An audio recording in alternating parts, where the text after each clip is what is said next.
Assalamualaikum warahmatullahi wabarakatuh. Halo teman-teman, kali ini kita akan membahas terkait etika berkomunikasi di media sosial. Media sosial layaknya pisau bermata dua, membawa dampak positif dan negatif. Media sosial sebagai sarana berkomunikasi, membantu membangun relasi untuk saling terkoneksi, bahkan membuka pintu rezeki untuk menghasilkan pundi-pundi. Namun tidak bisa kita pungkiri bahwa media sosial juga dapat membahayakan pribadi, instansi, bahkan institusi. Akhir-akhir ini media sosial sering disalahgunakan untuk menjalankan propaganda adu domba, memperluas jaringan teroris dan narkoba, penipuan, prostitusi online, dan perdagangan manusia, bahkan sarana perpecahan sara. Betapa banyak pengguna media sosial yang sudah tak beretika, bebas berbicara, berargumen sesukanya, menyumpah, mengutuk, menghina, bahkan melecehkan orang lain tanpa memikirkan perasaan, aturan, batasan, serta tuntunan ajaran Islam. Sudah semakin jelas terlihat bahwa teknologi kita saat ini telah melampaui batas kemanusiaan. Namun, timbul pertanyaan di benak kita, apa yang terjadi di era media sosial saat ini? Etika berkomunikasi makin jauh dari kehidupan sehari-hari. Banyak yang tidak peduli, bahkan membahayakan diri sendiri. Seperti munculnya update status yang berlebihan, selfie, upload foto pribadi dengan segala macam ekspresi tanpa proteksi privasi. Media sosial juga mulai berubah fungsi, bukan hanya sekedar alat komunikasi, tetapi tempat meluapkan emosi. Cyberbullying, cyberhate, bahkan cyberhoax. Hoax lahir layaknya fakta, dikemas sedemikian rupa hingga pembaca percaya dan terpedaya, lalu disebarkan ke jagat raya hingga menebarlah kebohongan, munculnya ketakutan, bahkan hancurlah kehormatan si korban. Pantaslah Profesor Dr. Komarudin Hidayat, mantan Rektor UIN Jakarta, sebagai anti duta hoax Indonesia pernah mengatakan, berita hoax sangat mengerikan. Ia membuat kegelisahan, menebar rasa benci dan ketakutan, bahkan bisa membunuh karakter karena berisi manipulasi dan kecurangan. Hadirin, sangat disayangkan betapa banyak saudara kita yang jadi korban penipuan, tergiur investasi bisnis bodong hingga rugi sampai miliaran, terlibat sindikat barang haram hingga jadi buronan kepolisian, terpikat bujuk rayu pemilik akun palsu hingga jadi korban penculikan, pemerkosaan, dan pembunuhan. Bahkan kita masyarakat awam sering terprovokasi oleh berita hoax, lalu menebar ujaran kebencian hingga meringkuk dalam tahanan.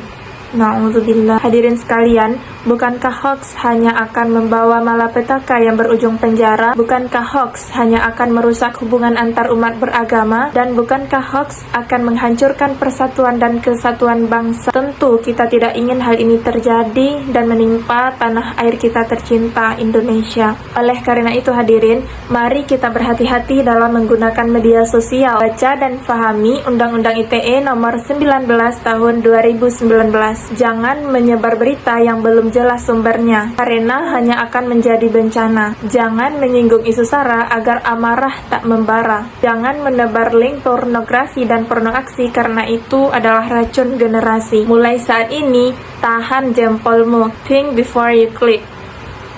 Saring sebelum sharing. Jadilah penyampai kebenaran. Qulu qaulan sadida. Setuju? Lalu hadirin, bagaimana tuntutan Al-Quran agar kita terhindar dari berita hoax?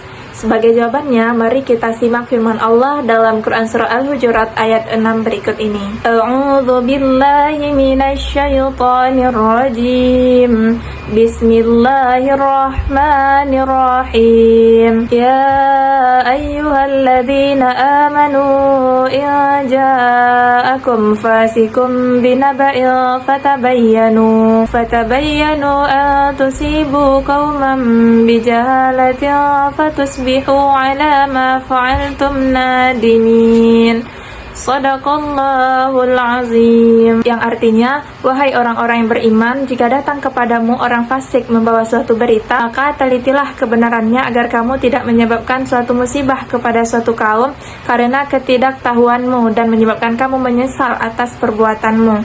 Maha benar Allah dengan segala firman-Nya. Syekh Al-Qurtubi dalam tafsir Al-Jami' li Ahkamil Quran jilid 16 halaman 312 menyebutkan kata fasik sebagai al-kazab, yaitu pendusta. Selanjutnya, kata bin Nabaim menurut Quraisy Shihab dalam tafsir Al-Misbah halaman 588 menyebutkan berita penting. Lalu, kata fatabayyanu menurut Syekh Aid Al-Qarni dalam tafsir Muyassar halaman 153 menyebutkan fatusabbitu min sihatil khobar. Buktikanlah kebenaran berita itu. Telitilah dengan sungguh-sungguh, carilah kejelasan. Jangan mempercayainya sebelum mengetahui kebenarannya. Al-tusibu qauman bijahalah, jika kamu memberi mudarat kepada suatu kaum yang tidak bersalah, wa antum jahilun, itu karena kebodohanmu. Demikian ditegaskan oleh Ali As-Sabuni dalam Sofatut Tafasir juz 3 halaman 216.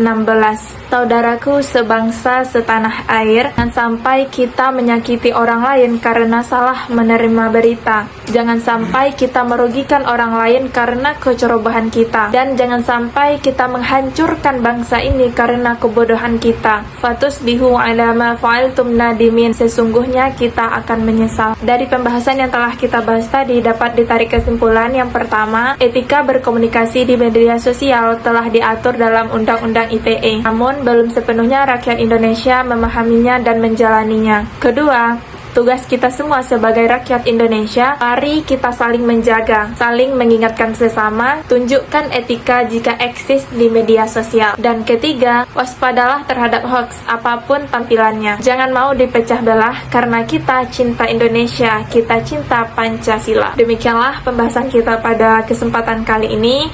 Mohon maaf atas segala kesalahan dan kekurangan. Dan jangan lupa di sini kita saling sharing.